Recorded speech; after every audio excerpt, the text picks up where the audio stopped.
تخيل تخلص صلاة الجمعة خارج من الجامع وفجأة تلاقي الشارع كله متحول لسفرة كبيرة مفتوحة للناس كلها. مفيش حد بيسألك انت مين ولا جاي منين ولا معاك كام. جعان؟ اتفضل اقعد. مستعجل؟ خد لك سندوتش واتحرك. عايز تقعد وسط الناس؟ المكان مكانك. في زمن ناس كتير بتجري فيه ورا نفسها، لسه في ناس شايفة ان البركة في اللمة وان الاكل لما يتقسم يفضل يزيد.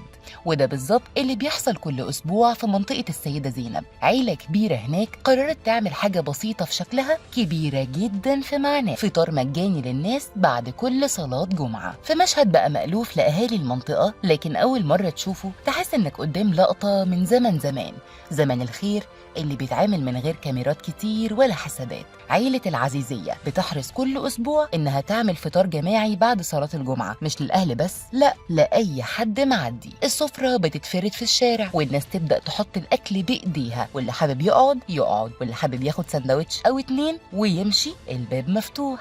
الجميل إن الموضوع مش مجرد توزيع أكل وخلاص، لا، دي قعدة كاملة فيها روح. تبص تلاقي حلال فول كبيرة متجهزة وصواني بطاطس سخنة وطعمية طالعة أول بأول ومخلل وخضار مترتب وجبنة بكل أنواعها وطماطم متقطعة، وكل واحد يقول للتاني خد يا عم كل الأكل كتير. الحلو بقى إن محدش حاسس إنه واخد حاجة، كله داخل ياكل بنفس وراحة كأنه وسط أهله. الأجمل من الأكل نفسه الناس، تلاقي الكبير واقف يوزع والشاب شايل الأطباق والعيال الصغيرة رايحين جايين يساعدوا، وأولاد صغيرة شكلهم يفرح القلب لابسين نظيف ومبسوطين إنهم بيشاركوا. في ولد ماسك رغيف بيجري بيه وواحد تاني واقف يساعد يحط الجبنة، وناس بتضحك وناس بتدعي، وتحس إن الخير ده معدي بينهم كلهم. اللافت كمان إن محدش مستعجل، الناس بتاكل بالراحة بنفس بحب، مفيش زحمة ولا خناقة ولا إحساس إنك جاي تاخد وتطلع. في حالة كده صعب تتوصف، حالة تخليك تقول إن لسه الدنيا فيها خير. ويمكن دي أكتر حاجة بتميز الأماكن الشعبية الأصيلة، إن الخير فيها لسه عايش والناس لسه تعرف بعض، ولسه في حد بيفتكر إن الأكل رزق وإن الرزق لما يتقسم يزيد. ويمكن الرسالة الأجمل هنا إن الموضوع مش حجم الأكل ولا عدد الناس، الفكرة كلها إن في حد فكر في غيره، حد قال بدل ما نفطر لوحدنا نفطر الناس معانا.